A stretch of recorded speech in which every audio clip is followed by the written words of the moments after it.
Hi, this is Evan Willkomme, and you're watching a screencast on getting started with Wikispaces. To get started with Wikispaces, we would just open up our internet browser and then navigate to the Wikispaces homepage. So I'll go to wikispacesTutorial.com, which is already in my URL. We hit enter, and that brings us to the Wikispaces homepage. So if you are a first-time user for Wikispaces, we would go to the top right corner and click Join. If you already have an account, you could just sign in normally, type in your username and sign in that way. But let's assume that we don't have an account yet, so we'll click Join. And all you need to sign up for a Wikispace page is a valid email address. It's completely free, so I'll go ahead and make up a username. I'll say that it's Mr. Willkomme, which is my last name. I'll type in some password and a valid email address. So I already have one that I use for school-related activities, brentwoodphysics@gmail.com. So you could use your teacher educator email address, or you could use your own personal Gmail or Yahoo email address. We're going to make a wiki today, so right underneath that email address box we'll click Yes, make a wiki. And now we have to decide on an appropriate wiki name that will reflect what purpose we want our Wikispace page to serve. So if I'm going to use mine for my physics classes, I would type in physics, and since this is just a test wiki, we'll make it physics 123 XYZ. That way, if I need to delete it, I can, and I'm not taking up anyone else's clever name for a Wikispace.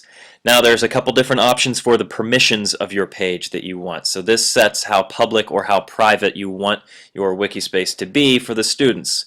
It's probably a good idea not to choose public, because then absolutely anyone that has a Wikispace account can view your Wikispace, and they can also edit it. And if you have students that are going to become members of your wiki, it's probably a good idea that you have it at least at the protected level.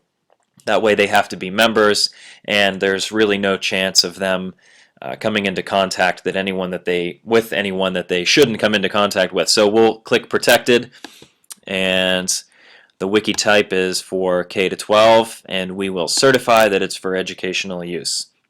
And we'll click join.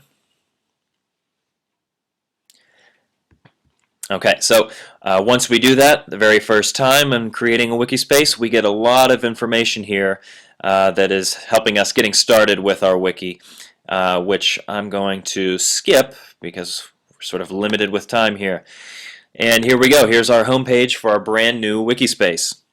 If we look to the right-hand side here, this is our navigation bar, which will allow you and your students to visit all of the different parts of your Wikispace.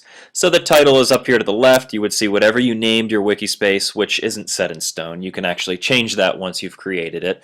But if we click on Wiki Home, that always brings us right back to this home page, which you can edit, put all kinds of pictures, and post news and what's going on in your classroom. The next link down is for projects, which is somewhat of a new feature for Wikispaces. In the projects section, if you plan to use your Wikispace throughout the year, what you can do is arrange all of your units into different projects for instance, Newton's laws of motion, or a different unit on electricity. That way everything's just a little bit more organized. The pages and files, if I click on that link, what I can do is subdivide my Wikispace for each of my classes, AP Physics, Honors Physics, and all of the different sections that I teach. And they would all be organized separately on this link here. The members section, since I've set it to private, my students will have to request that they become members of the Wikispace, and I can manage all of that here. And my recent changes, since any one of your members can edit the Wikispace, you can come here and see who made what changes and when that happened. And I'll go back to my home page, and that is a brief getting started with Wikispaces. So I hope you enjoyed this screencast, and good luck at creating your own.